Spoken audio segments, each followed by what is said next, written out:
It's a mind manipulation technique that avoids not only opposition to what is the goal of the manipulators, it actually manipulates people to demand they do what they want to do anyway. And it's happening all the time. Once you see this technique and how it works, you watch the news and read the newspapers in a completely different light because you start to see it happening. It works like this. You start by secretly creating a problem in the world and making sure someone else is blamed for it in the public arena, in the public mind. It could be a run on a currency, it could be a government collapse. At its most extreme, it could be a war, because the two world wars in this century were funded, all sides were funded by the same people. Provable. The same people that funded the Allies in the Second World War and funded the Soviet Union also funded Hitler.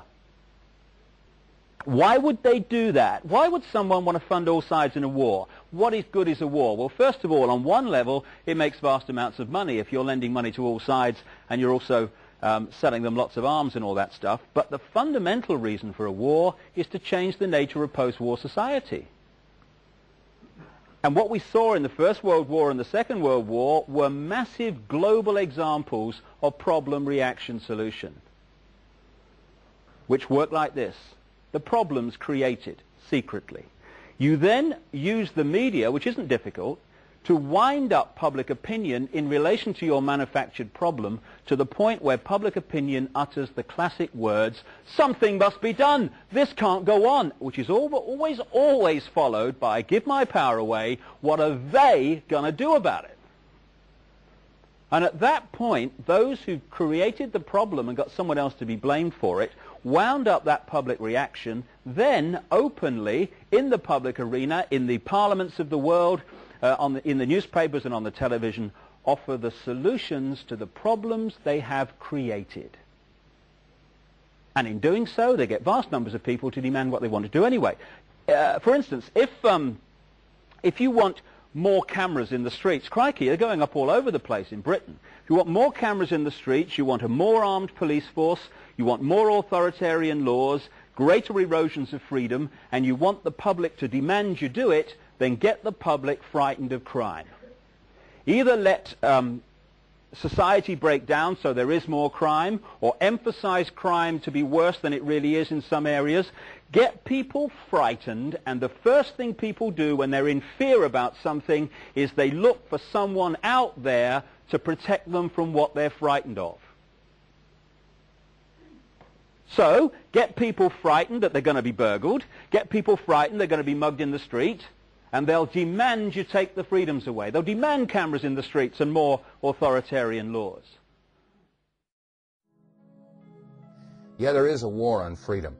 And we're being told over and over and over again that we need to support George Bush and we have to support the war in Iraq and we have to support this war on terror and we have to support all these laws that are coming by because, of course, they're all here to protect us. And yet when you look at things like the Patriot Act, this allows the FBI or any law enforcement agency to utilize what they call sneak and peek. They can go into your house when you're not home, and they can go through all of your stuff and without your ever knowing about it. How is this protecting your rights? That's just one example where we get to think we're free. You know, on the patriotic holidays, we all break out our flags and we wave them around and we sing patriotic songs like "I'm proud to be an American" or "I get to think I'm free."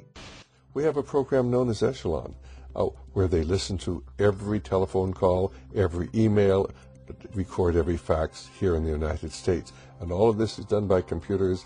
All of these messages are kept indefinitely on computer disks. What the American people must understand is that the massive amounts of money we're spending on defense is not to protect America, but ultimately to be used to control the American population as we move from freedom to fascism. Currently in the United States, unannounced to most brainwashed Americans, your home can be searched without a warrant, without you being home. You can in turn be arrested with no charges revealed to you, detained indefinitely with no access to a lawyer, and legally tortured, all under the suspicion that you might be a terrorist. If you need a painted picture of what is happening in this country, let's recognize how history repeats itself. In February 1933, Hitler staged a false flag attack, burning down his own German parliament building, the Reichstag, and blamed it on communist terrorists.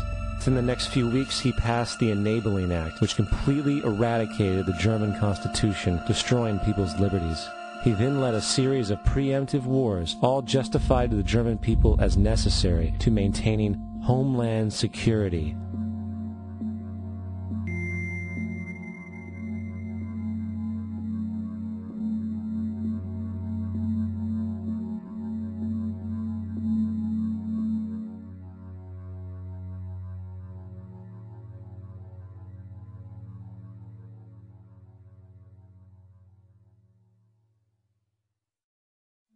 This is Aaron Russo, a filmmaker and former politician. To his left is Nicholas Rockefeller of the infamous Rockefeller banking and business dynasty. After maintaining a close friendship with Nicholas Rockefeller, Aaron eventually ended the relationship, appalled by what he had learned about the Rockefellers and their ambitions. I got a call one day from an attorney woman I knew, and she said, "Would you like to meet one of the Rockefellers?" I said, "Sure, I'd love to." And we became friends, and he began to divulge a lot of things to me.